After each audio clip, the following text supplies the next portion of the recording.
It's the Texas Rangers, the Toronto Blue Jays, opening night at the fabulous Sky Dome in Toronto, and what a night it should be. The President of the United States, George Bush, and our own Prime Minister, Brian Mulroney, are in attendance. What a way to kick off a baseball season. And here to help us kick it off, back for his 14th season, is Don Chevrier. Don? Well, thank you, Fergie. And alas, Tony Kubek is no longer with us, but our new baseball partner, Tommy Hutton, is on assignment tonight in Oakland. We'll hear from him a little later on, and he'll join us on Sunday at Kansas City. But great to be here for a brand new season, and also to welcome tonight CTV's Dan Matheson. Danny, tonight, getting to the ballpark wasn't half the fun. Well, Chevy, if you want to watch a baseball game with the President of the United States, leave your car keys at home. More metal detectors and security people in this building, I think, than in all the airports in the country put together. But a lot of tension tonight, a lot of drama, because 3 weeks spring training, we just don't know much about these teams. We'll find out more tonight. A big night of baseball, a big night here in the Sky Dome. Stay with us on CTV.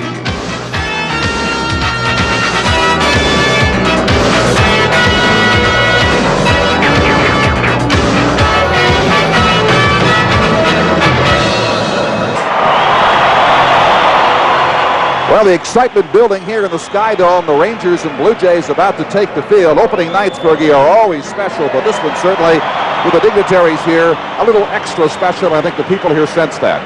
Well, they sure do, with the President of the United States, George Bush, who I might add is a great baseball fan. Of course, his son, George Jr., is part owner of the Texas Rangers.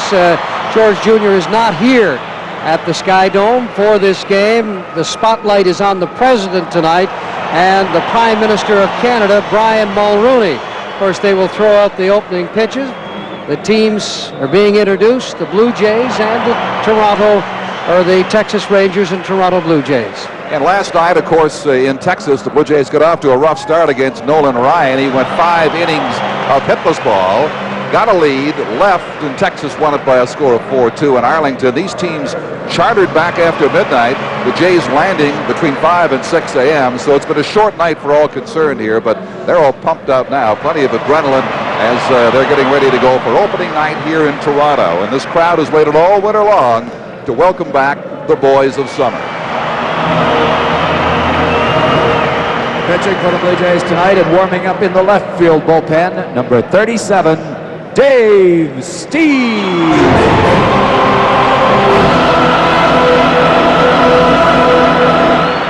But on starters, coaches, and support staff, number 4, second baseman Manny Lee. Number 5, the designated hitter, Rance Mulliniks. Number 7, third base coach John McLaren. In the bullpen, number 8, bullpen coach John Sullivan. Number 10, catcher Pat Borders. Number 15, batting coach Gene Tennis. Number 18, infielder Tom Lawless. Number 22, pitcher Jimmy Key. Number 24, outfielder Glenn Allen Hill. Number 25, first base coach Mike Squires. Number 26, catcher Ozzie Virgil. Number 27, pitcher Willie Blair. Number 30, pitcher Todd Stottlemyre. Number 31, pitcher Dwayne Ward. Number 34, pitcher Jim Acker. Number 36, pitcher David Wells. Number 39, pitcher Paul Kilgus. In the bullpen, number 42, pitching coach Galen Cisco. Number 44, pitcher Frank Wills. Number 46, pitcher Mike Flanagan. Number 50, pitcher Tom Henke.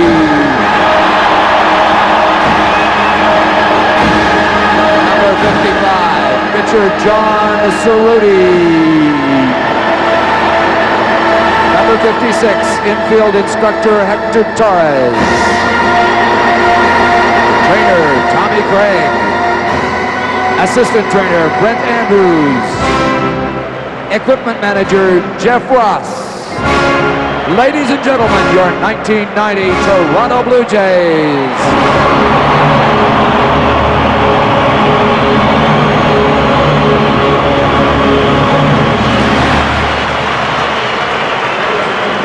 The colors of this game are the United States Marine Corps color guard. So the Jays are back in town. About, well, not late in terms of when they're supposed to be, but late in terms of the regular season. Backing it up by a week, but interest certainly never higher, despite the lockout and the problems delaying this series and season, than it is right now in Toronto. And here in Toronto, Don, they will be expecting to set an all-time baseball attendance record of 4 million fans this season. That's incredible. It may never be equal until someone builds this kind of a facility in a city such as Toronto.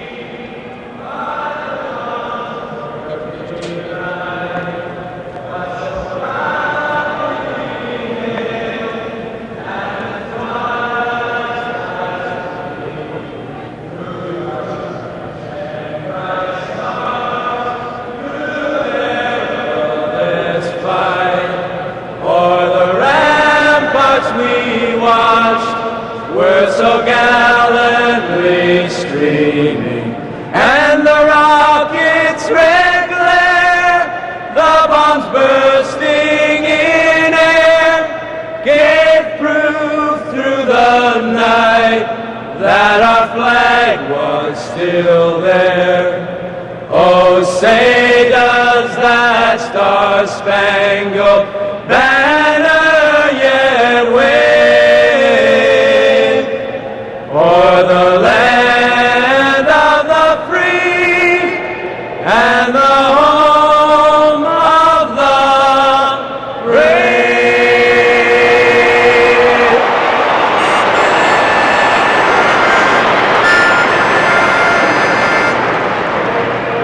Oh, Canada, our home and native land, true patriot love in all thy sons' command. With glowing hearts we see thee rise, the true north, strong and free. From far and wide, oh Canada, we stand on guard for thee.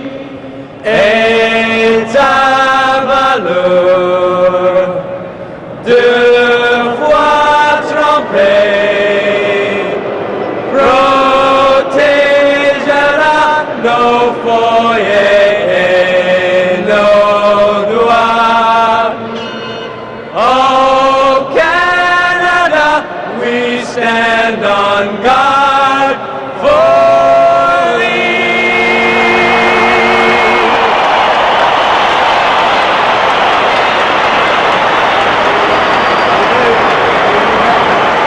Blue Rodeo with the two anthems to get the home season for the Toronto Blue Jays underway. Dave Stieb, as Fergie told you, is the starter against the wily veteran Charlie Huff, who maybe has lost a little bit of it last year, that knuckleball not fooling as many people as it had in years gone by. So a crucial start for Charlie Huff tonight to get back in gear. Dave Stieb, of course, having gone back to that pitch of his he abandoned, after 86, he came back to the slider, Fergie. It's made a tremendous difference. And there is the President of the United States now, his son, a majority owner of the Texas Rangers. So with the Rangers jacket, out comes the President of the United States. And of course our Prime Minister, Brian Mulroney,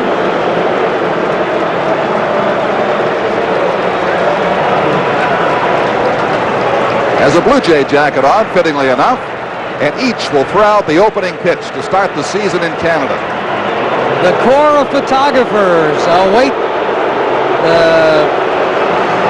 How about that? One left-hander, one right-hander. all right.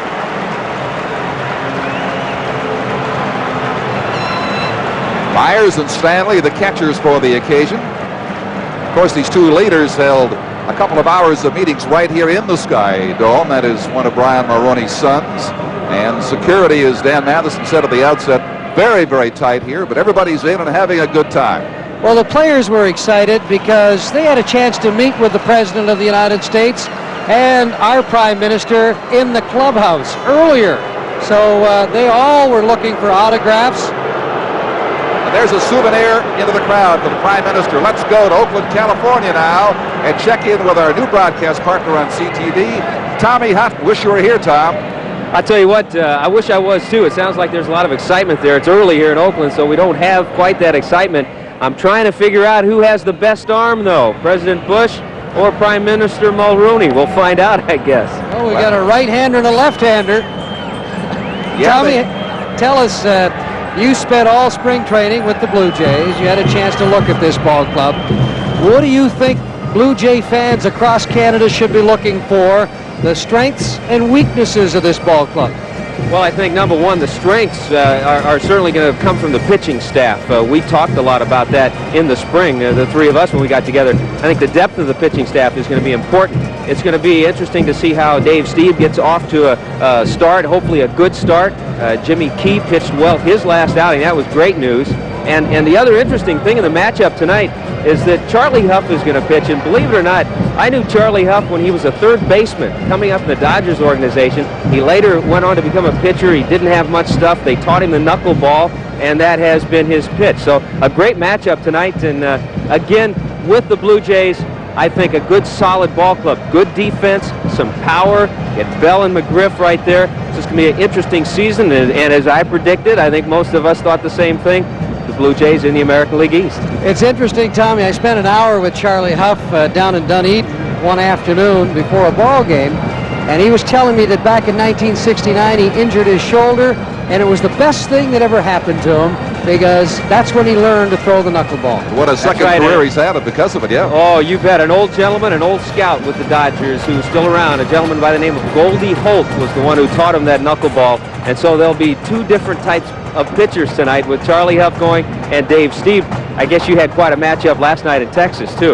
Yeah, and a big matchup tonight. Tommy, I want to thank you. Good luck at your assignment tonight in Oakland, California. We look forward to seeing you on Sunday from Kansas City, Easter Sunday on CTV, 2:30 Eastern Time. The Royals and Blue Jays. Tommy makes his debut then. All right, Chevy, Fergie, good luck. Have fun tonight, and I will see you guys in Kansas City. All right, we'll have lots of fun, that's for sure. The Blue Jays are back. Baseball is back in town and just about set to go once they clear the field now. And we'll be underway, the Rangers and Blue Jays, with this rather strange schedule as they turned around last night from Arlington, came back in here. They will conclude the regular series here, make up a game on the civic holiday in Texas, and that will do it in terms of the games that they missed against the Texas Rangers. Well, you see the dogs, the German Shepherd. They've been in the stadium all day, sniffing, looking for explosives. As Dan Matheson said earlier, the security here is absolutely incredible. I've never seen anything like it. And remember when we were in Baltimore last year when the president came down. The security wasn't quite as tight then as it is tonight. Let's go to Dan Matheson at field level. Danny? Don, we have a young fellow in the stands tonight who's really excited. You're looking at a baseball that the U.S. President George Bush tossed into the stands. 13-year-old Daniel Cooper of Toronto attends Crescent School, caught the ball, and then this young man had the nerve to reach down and ask the president for an autograph. George Bush gave it to him. Well, the prime minister, not to be outdone, had to put his name on it too. Daniel and his proud parents say they are keeping it forever. He's got something in his hand right there that every player in the Blue Jay clubhouse is looking for tonight, an autograph from the president. Well, that is a collector's item. One of our cameramen in games in the United States, Chris Dahl, tells me he collects such things, that an autographed baseball of the president down the road is going to be worth something. He played, of course, college baseball in the Ivy League. Well, a big night is about to unfold here on the field in Game 1. Rangers and Jays, stay with us for the Bats. Blue Jays baseball on CTV. With Fergie Alber and Dan Matheson, Don Chevrier back with you at the Sky Dome in Toronto. Rangers and Blue Jays just minutes away from getting the home season underway after these opening ceremonies here tonight. The Toronto Blue Jays have I have one concern about them, Fergie. We saw it late last year. We saw it in spring training. Tremendous offensive potential, but where has the run production been? Certainly way down this spring in Dunedin. Well, the bats were weak. There's no question about that in Dunedin. But this is a team that you can remember, Don, how they started last year under Jimmy Williams at 12-24. You've got to think that everybody sitting here at the Dome tonight is saying, boy, I hope they don't get off to the same start again. Let's find out what the thoughts of the two managers are. Bobby Valentine of Texas and, of course, Cito Gaston of Toronto. So we check in again with Dan Matheson. Cito Gaston, you did not have the entire spring training this year. Many managers are saying the early part of the season will be an extension of the spring. Are you looking at it that way? I think it's pretty much just going to be that way. Unfortunately, we're all in the same boat, so I don't think one club has an advantage over the other club unless they've had some pitches that has been thrown back in February somewhere, some shape or form. But right now, we're all even, so we'll see what happens. Where would you say you are behind right now compared to where you'd like to be at this point in the season in a regular year? Well, I think our starting pitchers, we have a pitch count on them, and the first three guys that start, Todd Stottlemyre, and along with Dave Steve, and along with John Cerulli is up to about 85, and then when you get to Jimmy Key and along with Mike Flanagan, they're a little bit less than that. So I think everybody's going to suffer a little bit with their starting pitchers and the fact that they can only go so many pitches. Bobby Valentine, a shortened spring training. Obviously, the team's not probably right where you would like it to be. What kinds of things are you doing to compensate? Well, we're trying to continue spring training really with the workouts. When we have early time on the road, we're taking batting practice in the early time, and then during batting practice when the whole team's together, we're going over the fundamentals, the cutoffs and the rundowns and all the pitchers covering first type of thing that you usually overstress, I guess, in spring training, but we understressed it this year, so we have to use the time to make up. It's been said you don't win or lose pennants in April. Is that really more of the attitude now? You don't mind a couple of losses now to get the team where you want it to be? I mind losses all the time. I'm sure everybody does, but there are some things you have to find out before you get into the heat of summer, and that's exactly what I think all managers are doing, finding things out. Well, Bobby and the Rangers are in a very tough Western Division, one that really the experts say you can't discount Seattle from. In fact, the Mariners showed California how tough they were on opening day. Seattle might have a good ball club to join Texas. Of course, California, Oakland, and Kansas City could be a real dogfight out west. It sure will be, and in the East Division, Don, I think that it's going to go right down to the wire between Baltimore and Toronto again. I think the Orioles, certainly a team for real. That was not a fluke what they did last year. You see 42-year-old Charlie Huff arrive in the Texas dugout, ready to go at the age of 42. You put it one way, he and Nolan Ryan combined are 85 years of age, two of the mainstays on this Texas Ranger roster, as the Jays found out last night. Huff 10-13, 1-1 against the Jays, his performance last year, opposing Sir Dave Steve, the right-hander who goes on and on and on, and tonight against this lineup, Fergie. Jeff Hewson, shortstop, second baseman that the Rangers picked up from Montreal, will lead things off. He didn't play last night. Palmeiro homered last night at first. Harold Baines, the DH. Ruben Sierra out in right field. He should have been the MVP in the American League last year. He wasn't. They gave it to Yount. Franco at second base. He's the guy that really looks after Sierra. Took him under his wing. Gino Petralli doing the catching, an ex-Blue Jay. Pete Incaviglia out in left. His fielding has definitely improved. Bouchel at third.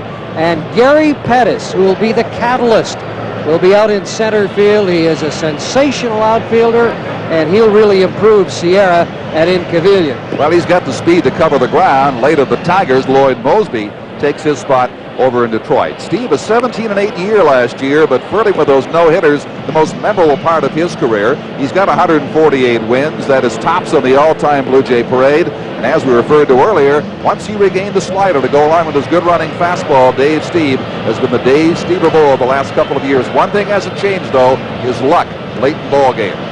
Don, he was the last Blue Jay to report to spring training. The first day in batting practice, he looked like he was in mid-season form. Players had trouble hitting him, and he was ready to go. He had pitched quite a bit prior to coming to spring training, so he is ready. He's sharp. His last outing, he went 5 innings against Philadelphia, gave up 3 hits. Here's his support tonight on the outfield. George Bannon left. Mookie is in center field, and Junior Felix patrols right. Kelly Gruber stationed at third. Fernandez at shortstop. Nelson Mariano at second. Fred McGriff at first base. And the young Greg Myers, the replacement for Ernie Witt, left-handed hitting catcher, will be catching Dave Stieb today. Tell you how tough Stieb was last year against all opponents. The average 219 hitting against him. That's 188 versus right-handers. So Dave Stieb had an enormous season with 17 wins. And if anybody's going to break through to 20 this year, it could be Stieb. Here is Jeff Hewson now, and the first pitch from Stieb has been delivered. Down and in for ball one. Dale Ford is calling balls and strikes. Drew Coble, Tim Welke, and Jim Evans are the base umpires. Hewson's a type of player that'll hit to the opposite field. You notice how in center field, Mookie Wilson and over in left, Bell, they're shading Hewson to hit to the left side of the diamond. Count is 1-1. He's a singles hitter, young Jeff, who'll take advantage, as you suggest, of the entire field.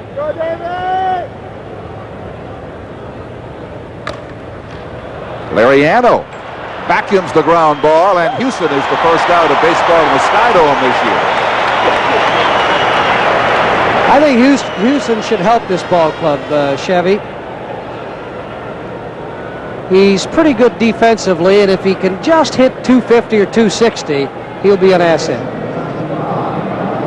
Next up, the first baseman, Rafael Palmeiro, had a 2-for-3 night last night, home run and a run batted in. A 278 spring for him at Port Charlotte, about a 2-hour drive south of Dunedin, where the Blue Jays train in sunny Florida. Stieb starts him with a strike. Palmeiro's a pretty good low fastball hitter. I think he's an excellent hitter.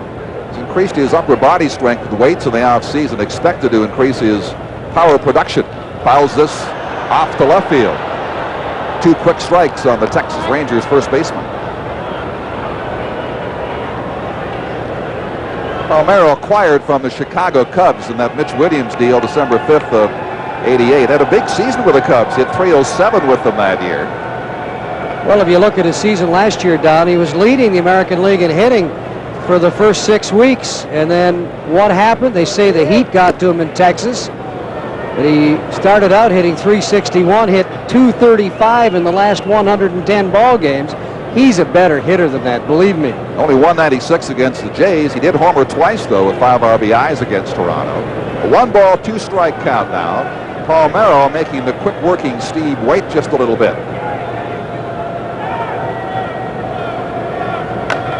Cuts it foul, holding the count right there. On deck is the DH Harold Baines. Don, we've sure waited a long time for tonight, haven't we? Seems like forever Yeah, since Oakland came in here and took the Blue Jays out so unceremoniously, led by Canseco and Henderson last October. It seems like a year, not just half a year.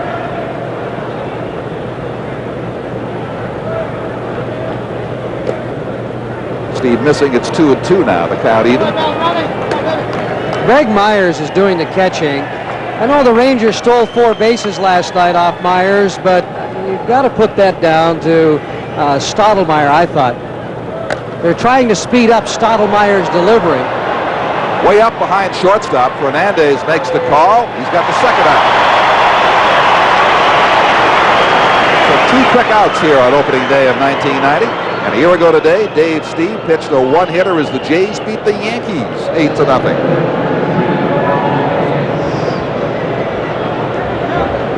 Of course, with Dave, you know it wouldn't be a no-hitter. 1-2, 1-2.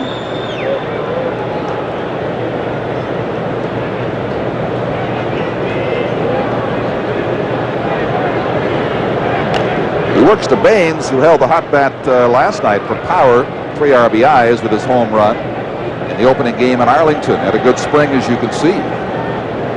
He's another low ball hitter. He hit a pitch off Stottlemyre last night that was down and in. Chops that one foul right side. 2 strikes to him. He, of course, came from the Cubs late last season where he hit .321 in Chicago and dipped to .285. Once he got to Texas, maybe the heat a factor there. But he killed the Jays with a .344 average in '89.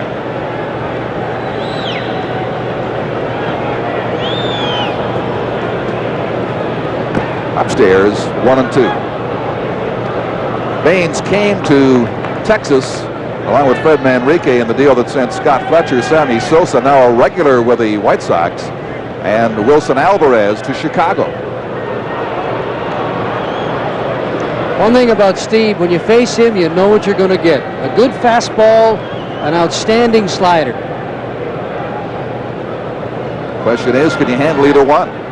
Especially that slider, if it's right, it's oh so tough to hit. He does throw a straight change as well. Full count.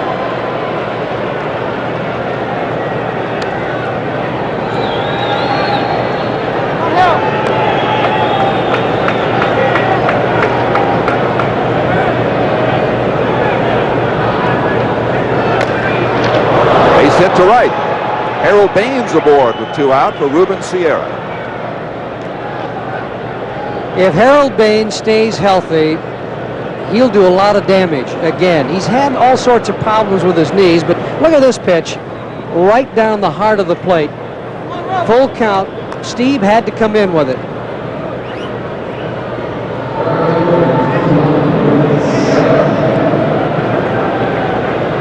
And now Sierra, the man who indeed should have been the MVP in this league last year. A 306 average, 29 home runs, 119 RBIs. If that doesn't do it for you, I don't know what will. He didn't get enough votes. George Bell said he should have won it. A lot of other people felt that way too. Not just a hot last season. He's had a hot 3 seasons in Texas. He cuts it foul. His average the last 3 years, 27.3 homers and 106.3 RBIs per season. That's power consistency. Well, Sierra said they stole it from him. Those were his thoughts.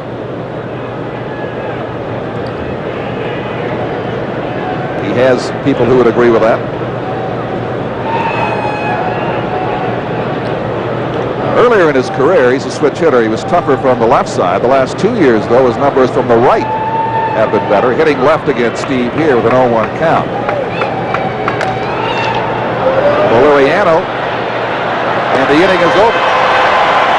The Rangers waste the base hit by Baines, and the Blue Jays will be coming to bat for the first time at home. This is Labatt's Blue Jays baseball on CTV.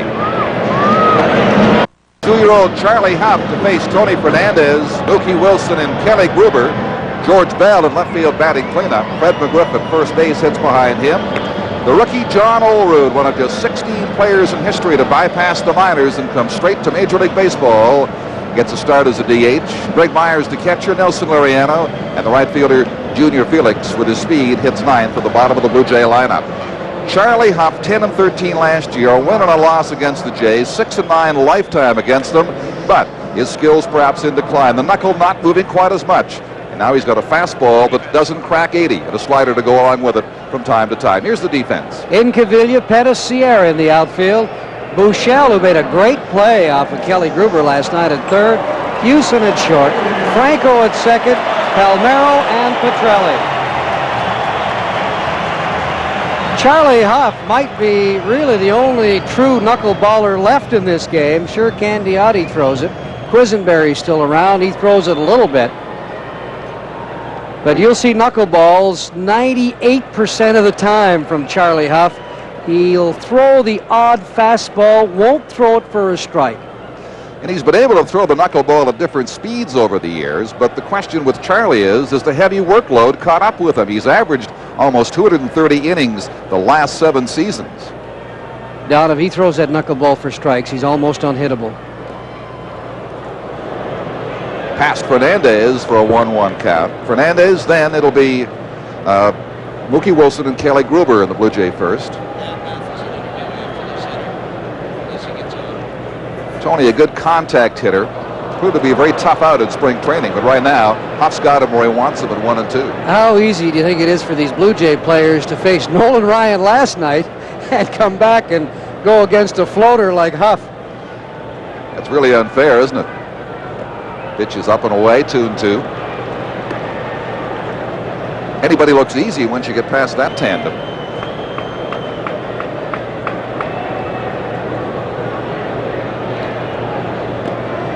Inside corner, yes, says Dale Ford. A call, third strike to Fernandez. Let's go to Dan Matheson. Gino Petrelli, you have to catch the guy with that dancing knuckleball tonight. Maybe you can show us the tools you use to help defend yourself. Well, actually, this is a glove that I use with our regular staff, and then when Charlie's out there, I go to my bigger glove because it's much too difficult to try and handle with the smaller glove. As you can see, there's quite a difference in this glove, and sometimes I have difficulty handling with this glove. The key for Charlie is that he maintains his release point and throughout the course of the game, and it makes it somewhat easier. At times he tries to do too much out there and struggles, but his last outing in spring training threw the ball well, and we were successful, so we're looking for the same type of outing out of Charlie tonight.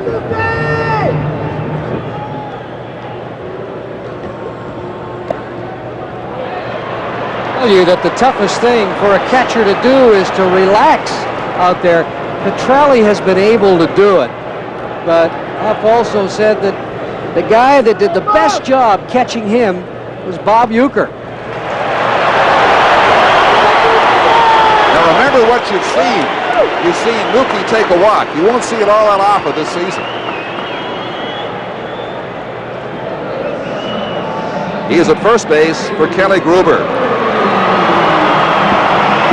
who produced the Jays 2 runs last night on the 4-2 loss in Arlington, going 2 for 4, driving in both. Not a good spring overall for him, though. Huff's got an outstanding move to first. That's not it. One thing you have to like about Gruber, too, is his ability to make adjustments at the plate. Pulling with power in one at bat, shortening his swing, going the opposite way the next time up. He's a very tough out, as right now Huff is preoccupied with the speed of Mookie.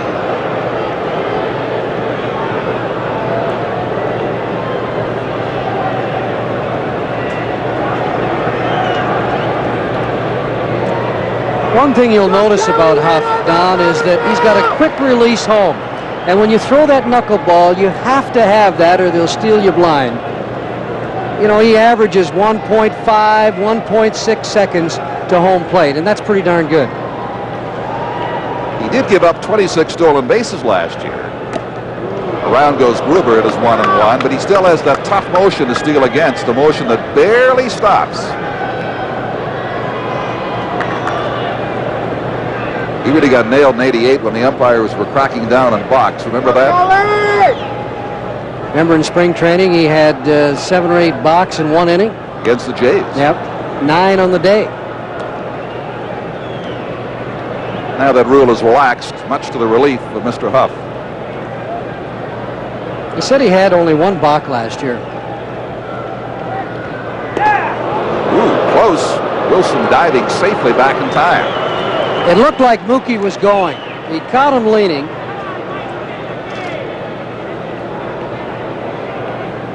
He was a long way out there, wasn't he?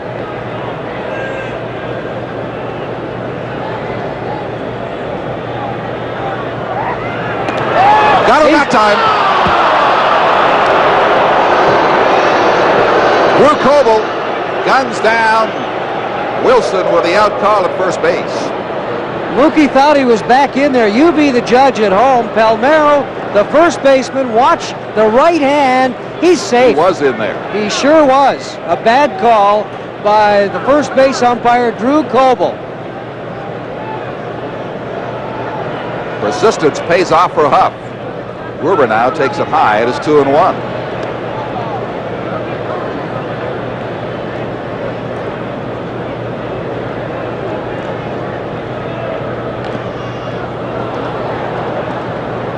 Piece for Kelly, 2 balls and 2 strikes.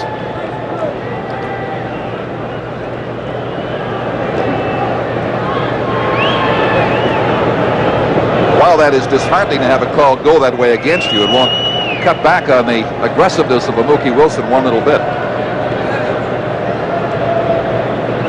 Go, Kelly!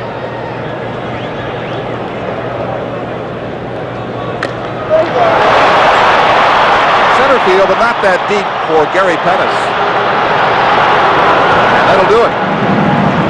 The Jays get a little bit of a chance, but Wilson, that's erased quickly by Huff on the call by Coble. And we are scoreless after 1 in Toronto and Labatt's Blue Jays baseball on CTV. The starting pitching, is that concern justified? Will it change?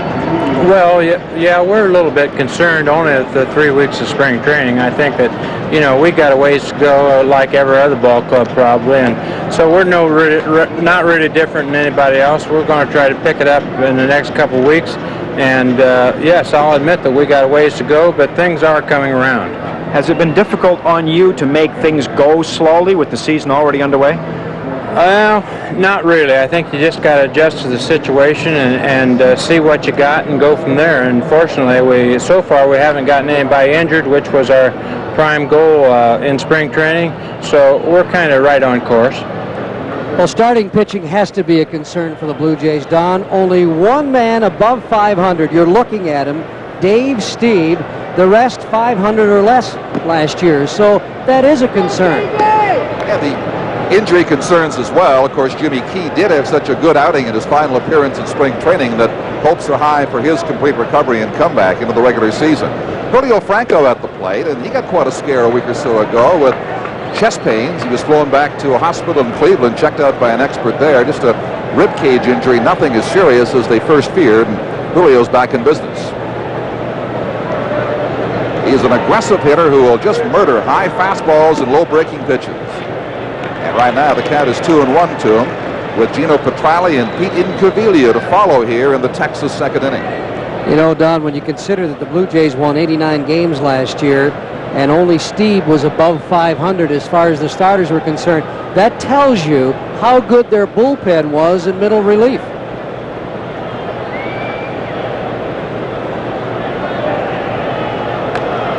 Cut foul by Franco. Well, it's balance on a ball team that wins it for you. One area picks up the other, and that was certainly the case. And the Jays didn't produce as many runs last year, especially in the late going, as their offense indicated it should produce. And yet they scratched away and they stole bases. Wilson made things happen with his speed and enthusiasm, and they got the job done. And they had a power hitter, McGriff, didn't hit a home run after September 4th. Hasn't hit one all spring this year either. There's a strike taken by Julio Franco. He stares in disbelief at Dale Ford before walking away. He thought the pitch was low. Down the heart of the plate, and if you notice where Myers caught that ball, about 4 or 5 inches off the dirt. So a call goes each way now against Wilson at first, and against Franco he feels on that call third strike for the first strikeout by Stieb. Here's Gino Petrali, a one-time Blue Jay.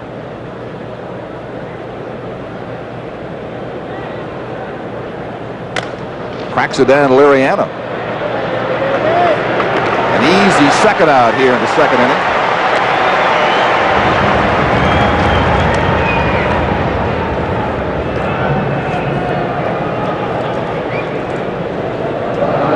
Now the series continues, Texas and Toronto tomorrow and Thursday. Blue Jays will spend Easter weekend in Kansas City. We will have the Sunday game for you from Royal Stadium. Kevin Brown against John Cerruti, and then Jamie Moyer will face Mike Flanagan in the final encounter.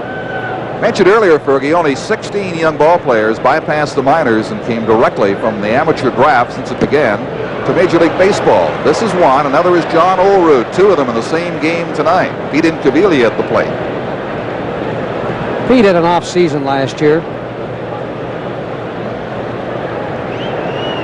A couple of years ago, he went to visit Harry the Hat Walker, who is a great hitting instructor. He helped him. Harry the Hat, he worked with Vince Coleman. He helped Matty Alou one season when Alou went on to win a batting title. What they wanted to help him with was his propensity for strikeouts, 136 of them last year, yet he still hit 21 home runs and 81 runs driven in. The one aspect of his game that he has improved is his defense. And I think it'll improve even more with Pettis out there in center field.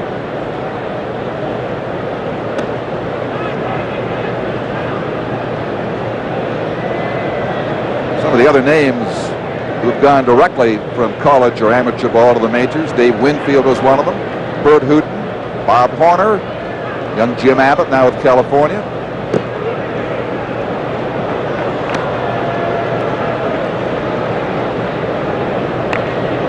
Incaviglia was drafted by Montreal, but he wasted no time in informing the Expos he would not play for them. He forced the trade to Texas. Count is 2-2. 2 gone here in the Texas second. The scoreless home opener at the Sky Dome.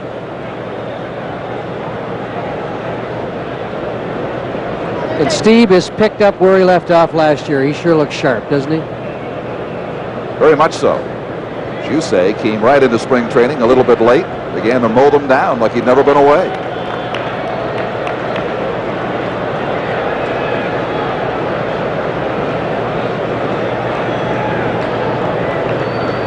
A full count to Incaviglia. Just missed outside. Rangers' second base runner, first pass issued by Steve. The number 8 hitter, Steve Buechele, the third baseman, steps up. Just wide.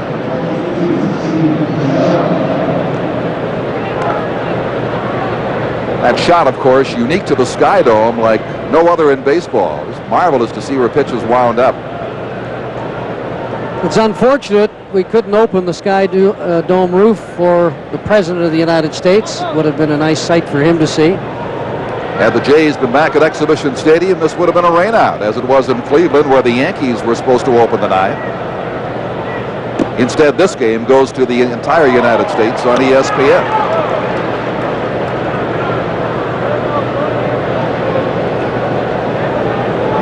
'28-year-old Steve Buechele hit just 189 against the Jays last year.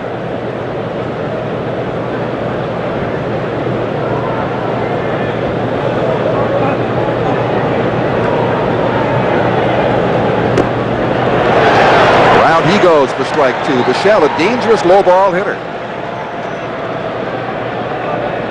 But he can't seem to handle the fastballs. He hits to the opposite field a lot. Good arm, good defensively. And he'll hit the occasional long ball. That's discipline there, because quite often in the past when Steve gets behind on the count, he'll chase pitches such as that. But held back, it's 1-2.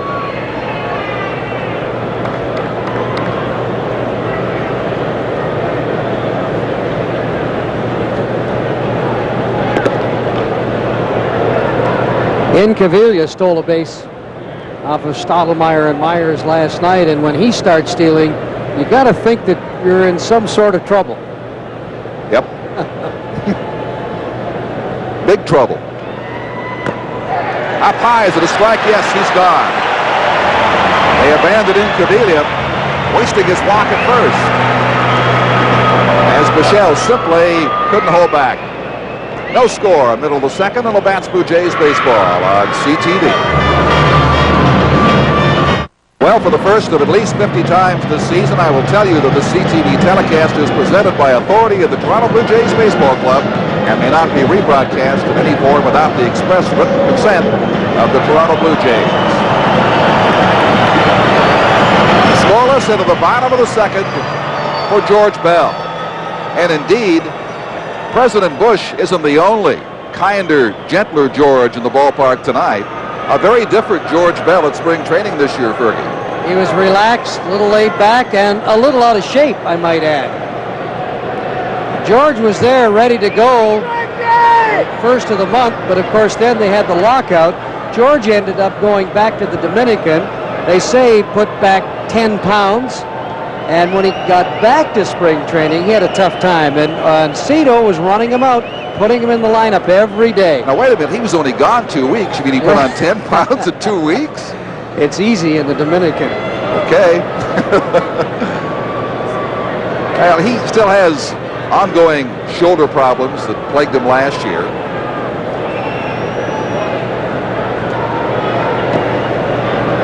A 2-1 cap to Bell. He'll be followed by McGriff and John Olerud.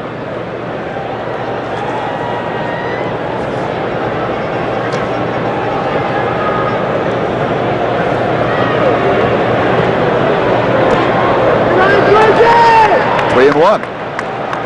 George, a free swinger, but you know he's not without discipline. He'll take walks. He won't take an inordinate amount of bad pitches, despite his enthusiasm and desire to pound the ball. Full count here, 3-2. Injured or not, another thing that goes unnoticed about Bell is that he's in that lineup every day. You know, he's averaged 156 games a season for the last 6 years. So, as we've said all along, Bell comes to play. I know it's an old cliche, but he loves the game and loves to get that bat in his hands. And that bat, a big factor in the Blue Jays Eastern Division Championship season last year. Third time in 4 years, he had 100 RBIs or more. You know, you've heard talk about possibility of the Blue Jays trading George Bell. I think Gillick is reluctant to trade Bell simply because, you know, he can still swing the bat. And he's going to drive in 100 runs if he stays healthy. Franco throws him out by a step and a half. First out of the second inning.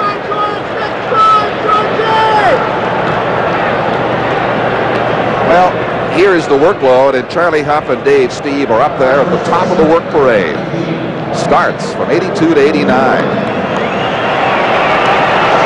Some say a factor in Huff's decline, not to mention his age of 42. Well, Stieb has averaged 233 innings in his 10 years here with the Blue Jays. So he has, without question, been the workhorse of this pitching staff over the years.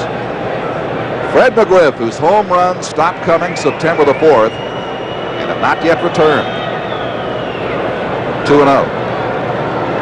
And I would think after a while that has to play in a young player's mind. I'm worried, and I'll tell you why. He never even hit a home run in spring training. No. Now, you could understand it if he got cold at the end of last season. They're pitching McGriff outside. That pitch right there, outside part of the plate, McGriff cannot hit it. He hasn't learned to go the opposite way. That was his problem last year, and if he doesn't learn to hit that pitch, it'll be his problem again this year. Up high, swings through it, and he is there at 2-2 with the spring training record of no home runs in 36 at-bats. You just wonder if he might start to press a little bit too much in the face of that. Cracks that on the ground to Franco. 2 outs here in the Toronto second inning.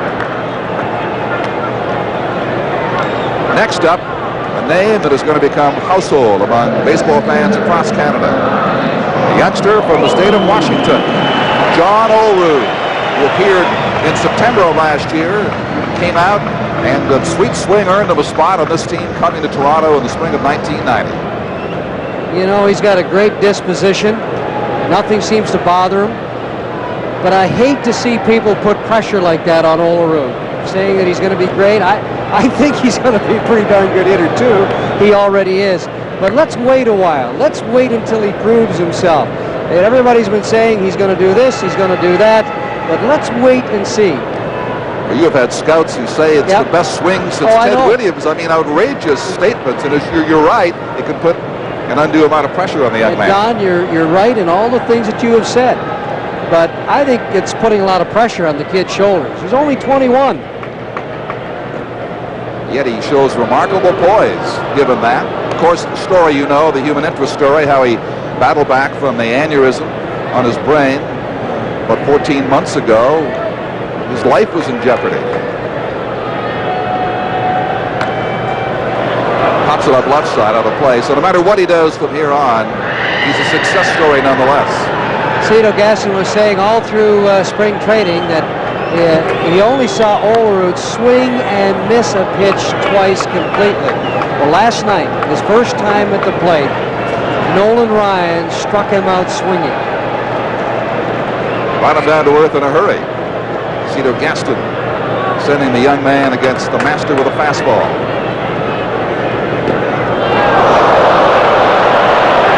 The bat goes right and Olerud goes nowhere. He strikes out again against Charlie Huff. 2 strikeouts for Huff, who retires the side easily here in the second. It's scoreless after 2, and you're watching Labatt's Blue Jays baseball on CTV. Of course, they led the major leagues last year, could approach 15 new players. Unfortunately for the Giants, one key veteran, Rodney Hampton, is out with a bruised back and kidney. Dave Meggett, who's nursing a torn cartilage on 2 ribs himself, replaces Hampton. And Howie, now I know, in fact, that Dan Reeves really loves the tenacity of Dave Meggett, but how is he going to protect him and keep him healthy I'll tell today? you, first of all, I competed against Dan Reeves 15, 16 times between Denver, Los Angeles, and Oakland. And I'll tell you, I've never seen the guy run onto the field and hug a player after the game. He said Dave Meggett showed such great courage in that game in Arizona. It reminded him of Throwbacks Week. Walt Garrison. Walt Garrison.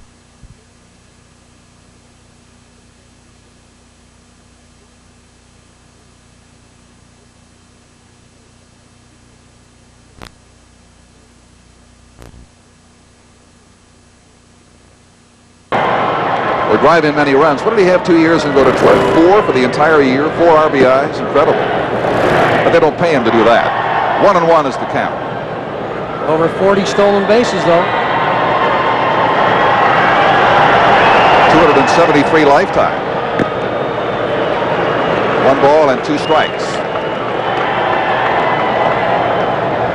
In fact, last year, the 18 RBIs he did get were the fewest in the league for players who had at least 400 at-bats.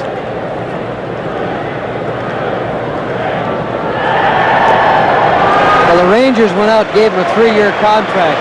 It was mostly because of his defense. Strikeout number 3 for Steve. A cash donation will be made to the Canadian Cystic Fibrosis Foundation on behalf of the Labatt's Player of the Game for the Texas Rangers today. And Weed Eater, Canada's #1 gas or electric trimmers for convenience in lawn and garden care. It's easy to be neat with Weed Eater.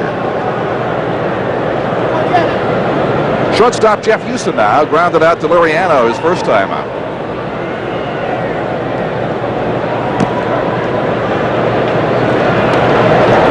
Houston got into 32 games with the Expos last year. Spent much of the season, though, at Indianapolis, hitting .304. When Houston was with the Expos and they called him up from Indianapolis, he had a reputation of a good glove, and although he hit .300, they felt if he could just hit .250 in the big leagues and play excellent defense, then that's all they would ask of him.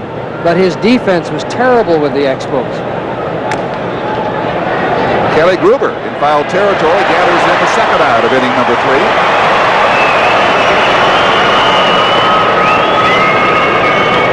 No score. The Leafs cling to life against St. Louis. Game 4 down the road at Maple Leaf Gardens, second period tonight. Still in period 2 of that one. Now Palmeiro. Popped up to Fernandez in the first inning. But as we told you, did some damage last night. Takes ball 1.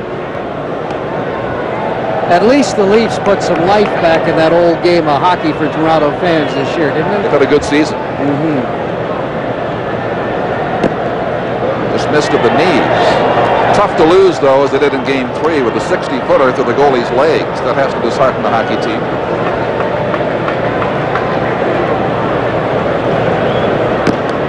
A little upstairs, there for a strike.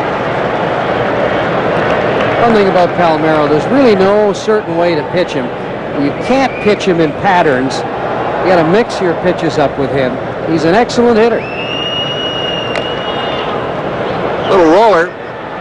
Liriano charges, gets Palmeiro by a step. Another easy inning for the starter, Steve. We head for the bottom of the third, scoreless on Labatt's Blue Jays baseball on CTV. Winning's easy at Sears. Just snap, match, and win. The third inning, Toronto with the bottom third of the Blue Jay order. Catcher Greg Myers, second baseman Nelson Liriano, and the right fielder Junior Felix. Scoreless ball game here. Blue Jays trying to bounce back from the 4-2 loss last night in Arlington, Texas. Myers had trouble throwing people out. Also, Borders was of concern to me, Fergie, the last week of spring training with his throwing. Not as sharp as he had been in bygone years. We are now joined in the booth by Prime Minister, Mr. Mulroney. Nice to see you. We'll pick up the action here in a minute with Myers at first base on a solid Brian, single. how are you? Good to see you.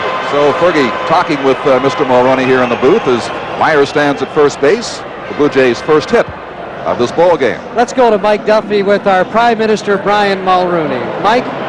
Thank you, Fergie Oliver. Prime Minister, it's been a great day here in Toronto, from World Affairs to the World Series now as baseball for this season gets underway. A pretty exciting night. It is an exciting night. They seem to be off to a pretty fast start, two great teams, and it should be an excellent season. There was some doubt as to whether it was going to start at all with the labor troubles at the beginning, but it looks good. What about the meeting today? Obviously an important time coming up in the next few months with these various summits, the Gorbachev summit with the president and so on.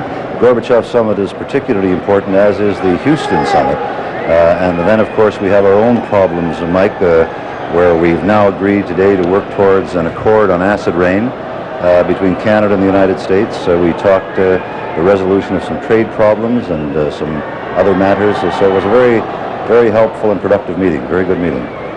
The president's son is an owner in the Texas Rangers. Have you got any strategy tonight on the ball front? I told him he could have made perhaps a better investment than if he put his money in the Blue Jays. This looks, or the Expos, although the Blue Jays is a tremendous franchise. Prime Minister, thank you very much for joining us. Enjoy the rest of the game. Prime Minister Brian Mulroney with President Bush here tonight on opening night of this season here at the Sky Dome in Toronto. Back to Fergie and Chevrier. Don, Chevy, where are you here? Michael, right here. Watching Nelson Laureano, the 2-1 count, and Myers at first base.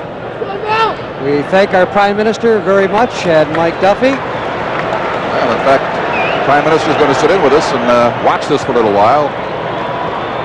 And I think we've got a headset here. Have to admit that this is one of the great viewpoints in all of sports, right here. There we go. We'll get it straightened away, Mr. Prime Minister. Franco runs it down. It's a tough throw. Palmeiro gets it at first base. Myers on to second now with one out here in the Blue Jay third inning. How are you enjoying your day with President Bush? We've had a great day, Fergie. And as you know, the president and I are sports fans, and so apart from our business, we're especially enjoying tonight. I remember when years ago, when I had business in Cleveland on a regular basis, I used to go see the Indians, and guess who was there? You do remember that day. I was the only Canadian in the Cleveland Stadium watching the Indians, and Don Chevrier was there during the broadcast. Blue Jays, that's right. Back in the early days, and they were happy that you showed up in the stadium because not many did in those days in Cleveland. That's right, a big stadium too, and I'll tell you, when the crowds were small there, they were really small. Well, the Indians might have a decent season with all the moves they've made this year. Huff now talking with his catcher Petrelli with a 1-0 count. Well, like President Bush, you don't get to see all the baseball you would like, I'm sure, sir. When when the Expos began in 1969, I was at the first game and used to go to 20, 30 games a year, like a lot of people in Montreal out at Jerry Park. And unfortunately, that's changed, but I still retain a great love of the game. Outside. What was your line about opening day at the baseball dinner last year? You talked about some excuse on opening day that used to be a fixture to get out of work or the office or something. Oh, yes. The calls would come in to all of the young lawyers in town. Sorry, he's in court. He can't be reached. It's a great place to be, though, the old ballpark. Working to Felix, 3-0. President Bush is quite a fan, isn't he? He is. And from his days in college, quite a player, too. I told him his pitch tonight was low and outside, though. Left-hander to right-hander. Interesting opening pitches.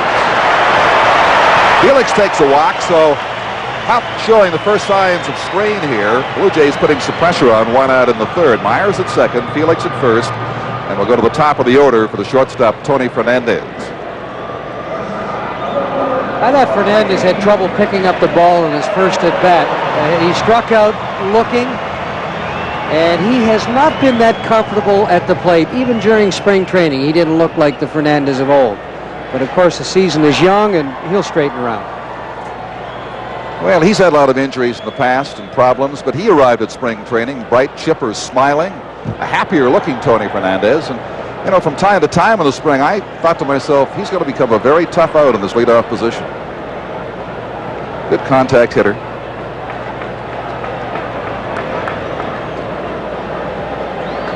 An 0-1 count to him.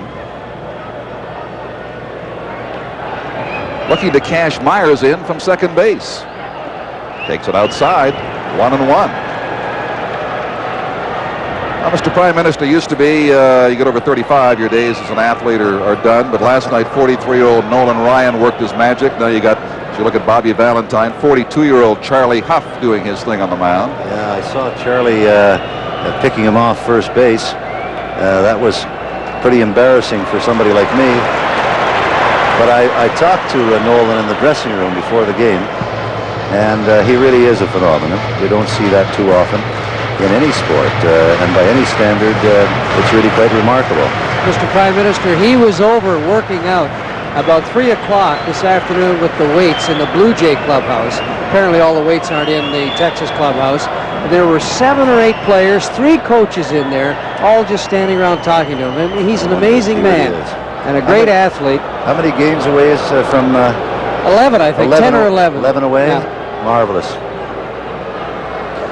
But where he derives all his strength from his lower body, the legs, you know, he runs a lot, he works on weights. Superb condition. Well, Bobby Valentine said that Huff and Nolan Ryan, when spring training opened, they were the 2 players in the best shape. And Ryan's 43 and Huff's 42. Two of the oldest. That's right. You know, Fergie, when I look at the stadium, I can remember Bill Davis was here tonight. He was Premier of Ontario, and I was a new Prime Minister, and he called me to talk about this stadium and the Crown lands on which it was built, and what it would mean to Toronto and what it would mean to the franchise. And that's where it was with Bill Davis that the idea for this began. Sure was. And it's turned out to be really quite a remarkable place.